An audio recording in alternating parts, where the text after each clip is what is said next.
যেমন Stacy M Jacobson মার্কিন ভারপ্রাপ্ত রাষ্ট্রদূত, তিনি যেমন সক্রিয় রয়েছেন মোহাম্মদ ইউনূসের জন্য, একই সঙ্গে মোহাম্মদ ইউনূস তার বাংলাদেশের যে সমস্ত জঙ্গি সহোদর রয়েছে বা যারা তার উপদেষ্টা মণ্ডলীর মধ্যে রয়েছে তাদেরকে না ব্যবহার করে তার যারা বিদেশি বন্ধু তাদের মাধ্যমে তিনি বিভিন্ন দেশের সঙ্গে কথাবার্তা বলছেন, কোথায় তিনি সেফলি বাংলাদেশ ছেড়ে পালাতে পারেন সেই তথ্য আমরা বিভিন্ন সূত্রে পাচ্ছি।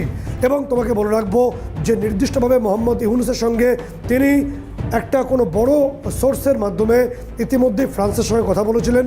ফ্রান্সের তরফে ইমানুয়েল ম্যাক্রন, যিনি রাষ্ট্রপতি প্রেসিডেন্ট, তিনি না বলে দিয়েছেন ইউনূসের আসা সম্ভব না সে দেশে, কানাডাও না বলেছে।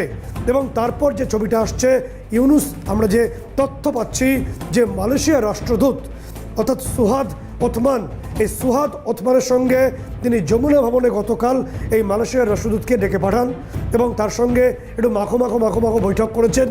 এবং মালয়েশিয়ার রাষ্ট্রদূত সুহাদ ওথমানের সঙ্গে বৈঠক করার পর যে তথ্য আমাদের সামনে আসছে, আমরা ছবিতে পরবর্তী সময়ে মালয়েশিয়ার রাষ্ট্রদূতের সঙ্গে সেই এক্সক্লুসিভ ছবি যা ইউনূস বৈঠক করেছেন সেই ছবি আমরা দেখিয়ে দেবো।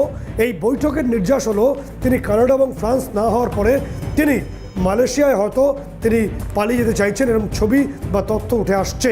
এবং তার পাশাপাশি তিনি বাংলাদেশের রাষ্ট্রপতি মোহাম্মদ শাহাবুদ্দিন চুপুর, তাকে তিনি এই দেশের অর্থাৎ বর্তমান বাংলাদেশের যে ক্ষমতা তিনি অধীশ্বর হয়ে বসে আছেন তা হস্তান্তর করার জন্য অনুরোধ করেছেন বিভিন্ন চ্যানেলে। কিন্তু আমি এখান থেকে একটুখানি এই ধাপেই বোঝার চেষ্টা করি, যখন কানাডা ফ্রান্স তারা নাকচ করছে, যখন ডোনাল্ড ট্রাম্প শপথ গ্রহণের আর মাঝে মাত্র 5 দিন বাকি, তখন কোনোভাবে মালয়েশিয়া প্রশাসন তারা কি এই ঝুঁকি নিতে চাইবে বলে মনে হয় কোনো সম্ভাবনা আছে? তার কারণ আন্তর্জাতিক স্তরে ক্রমশ কোণঠাসা হচ্ছে ইউনূস এবং একই সঙ্গে বাইডেনও তিনি হাত তুলে নিয়েছেন, নির্বাচনে তো পরাজিত হয়েইছেন। একসময় যে সক্ষমতা ছিল সেই সক্ষমতার জায়গা থেকে বাইডেন বুঝতে পারছেন যে ইউনূসের পাশে থাকা ক্রমশ নিজেদেরই বিপর্যয় ডাকার মতো।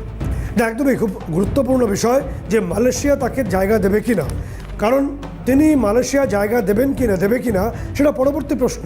মোহাম্মদ ইউনূস এক একটা করে দেশ তার মুখের উপর দরজা বন্ধ করে দিচ্ছে, তাকে তো দেশ খুঁজে বার করতে হবে ভারতকে মাইনাস করে, ফলে তিনি তার মতো চেষ্টা করে যাচ্ছেন।